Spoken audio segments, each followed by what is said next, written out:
Okay, we are going to discuss the potential energy surface diagram for the conversion of ozone to isoozone. Ozone is an open structure, whereas isoozone is a closed cyclic structure. Now, this molecule is triatomic, and according to the rule, it should have 3n minus 6 degrees of freedom. Now in this case, n is equal to 3. So if you apply into 3n minus 6 formula, the answer should be 3. So it means it should have 3 degrees of freedom. Now what are those 3 degrees of freedom? Those degrees of freedom are bond between O2 and O1, that is 1 degree of freedom. The bond between O1 and O2 here is the second degree of freedom, and the angle between O2, O1, O2 is the third degree of freedom. Now, in this case, O2, O1 and O1, O2 are identical, so it means we do not need to consider both of them. We can just take one of them and ignore the other one. That will reduce the degree of freedom from 3 to 2. Now, with 2 degrees of freedom now, in this case, you can plot in a 3-dimensional diagram because one is a dependent variable, which is energy, and now we have 2 independent variables. One of them is O1, O2 bond distance, and the other one is the angle O2, O1, O2. Now, in this diagram, you can see the distance between O1 and O2 is changed or varied from 1.30 to 1.70. Similarly, the angle is varied from 50 degree to 150 degree. Now from the structure, if you can see here,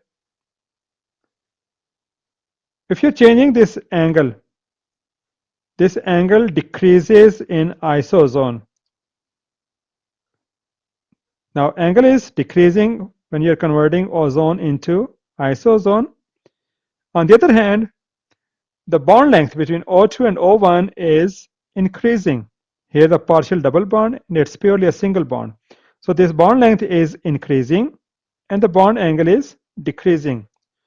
Now in this potential energy surface diagram, you can see that the angle is varied from 50 degree up to 150. So these are 11 points on this axis.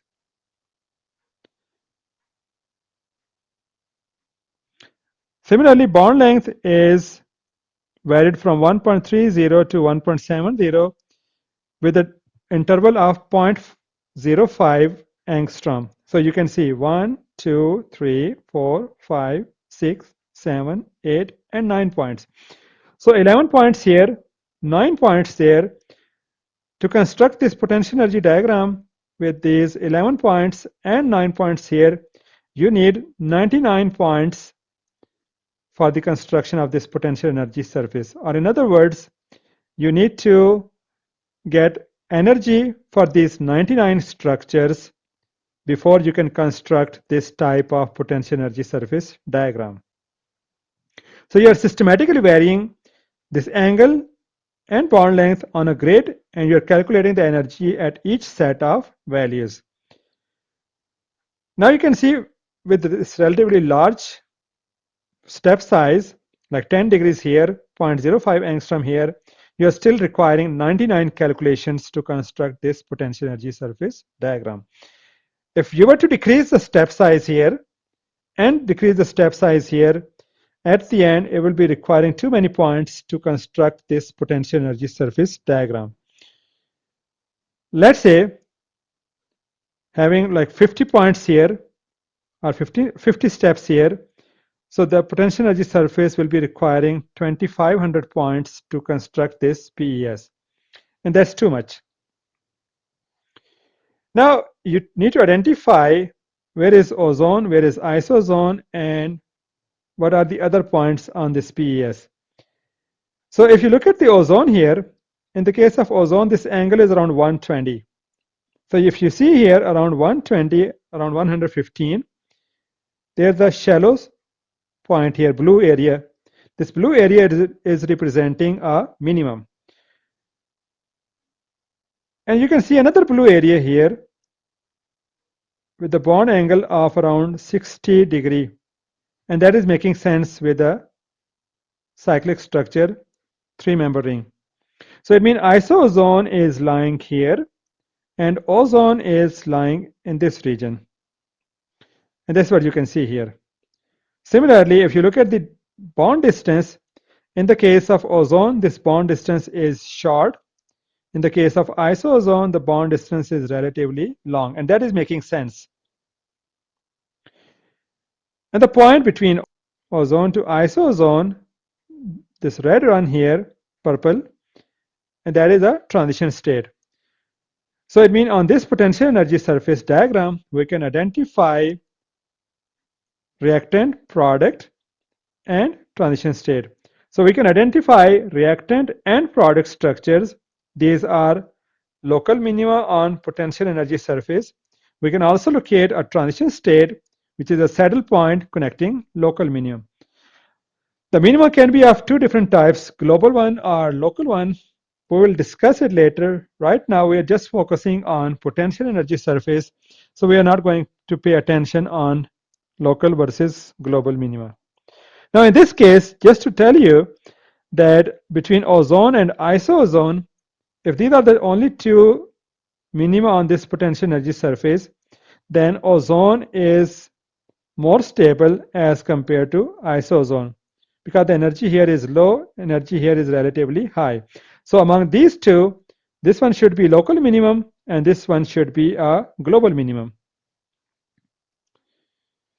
And the pathway, the black line shown here is the pathway for the conversion of ozone into isoozone. So it is the lowest energy pathway connecting local minima. Now, you can convert 3D potential energy surface into 2D surface here, and that is known as reaction profile or reaction coordinate.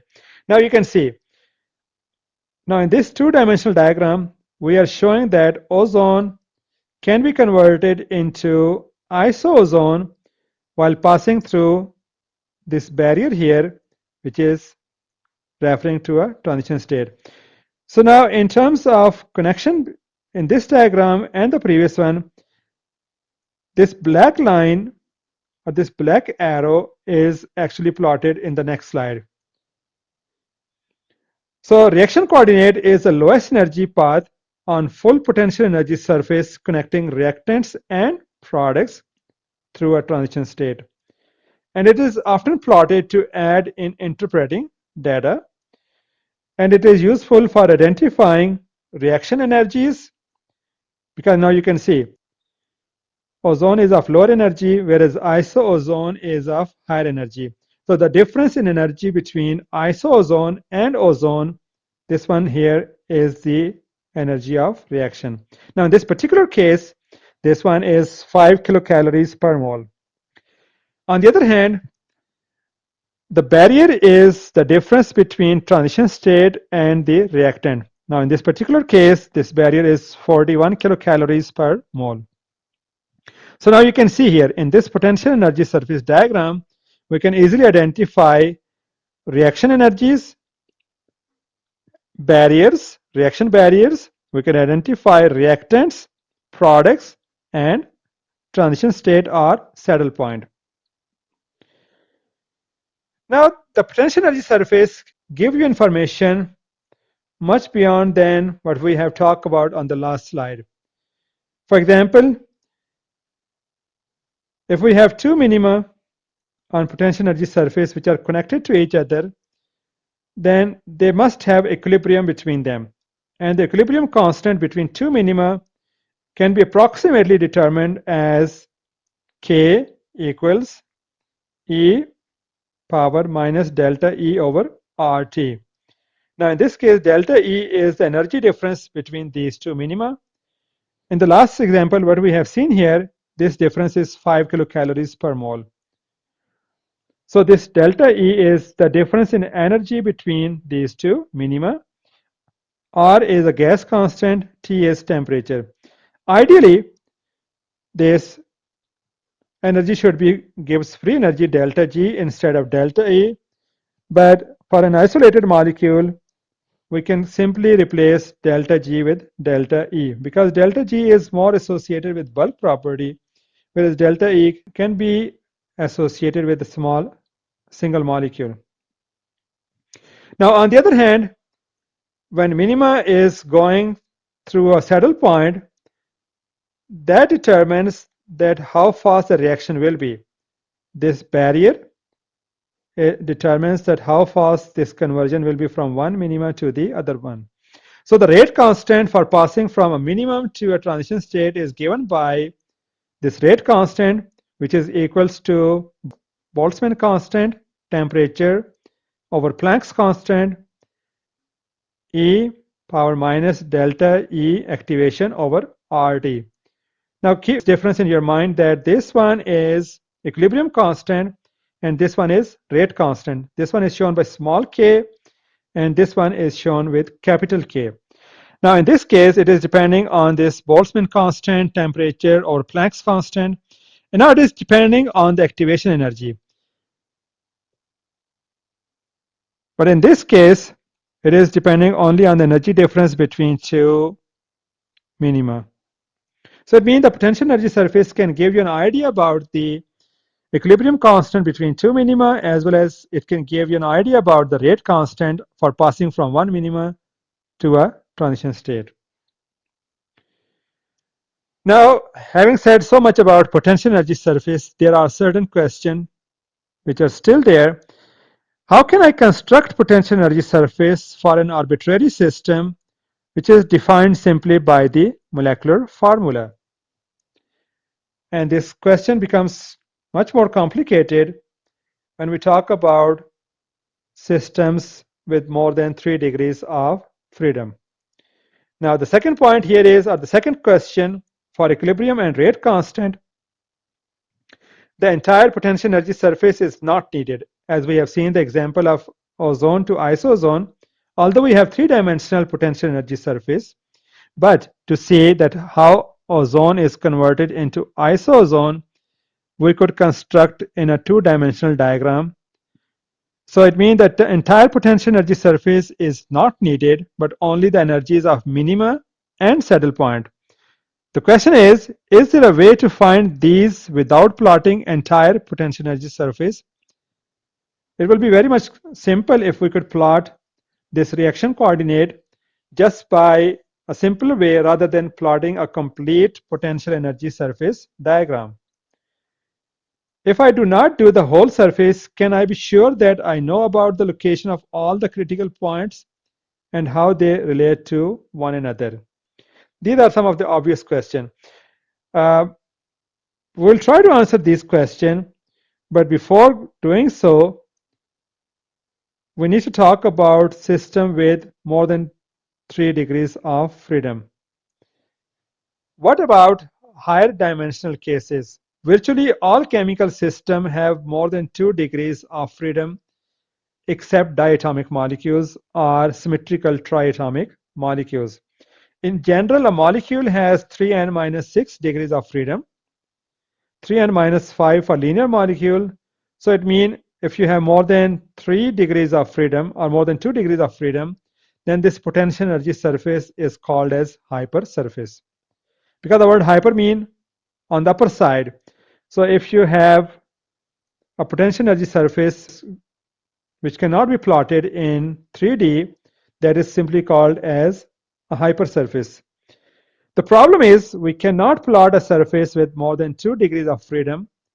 Then how can we solve this problem? Now in this case, we have to treat hypersurface as mathematical entity. What does it mean? We have to apply mathematical definitions to identify relevant points on the potential energy surface. If we can apply mathematical definitions, it will save a lot of our time and efforts in plotting the entire potential energy surface Rather, we can get the structures of minima and saddle point in a simpler way. It is better than manually scanning the potential energy surface because manual scanning is requiring too much effort, and at the end, you are not guaranteed that you did not miss any important point. Discreteness of point in a potential energy surface scan means we may miss true minima, and that's the biggest challenge. Even if you spend time, you do efforts, and if you miss out the important minima, your entire efforts are lost. Mathematical search for minima and transition state usually involves fewer calculations than a scan, particularly for large systems. With these hypersurfaces, you can still plot them in 3 dimensions, but you have to truncate them. I'm not going into that truncation. We will simply move on to the mathematical definitions that how can we convert or how can we solve these problems through mathematical definitions rather than performing a manual scan.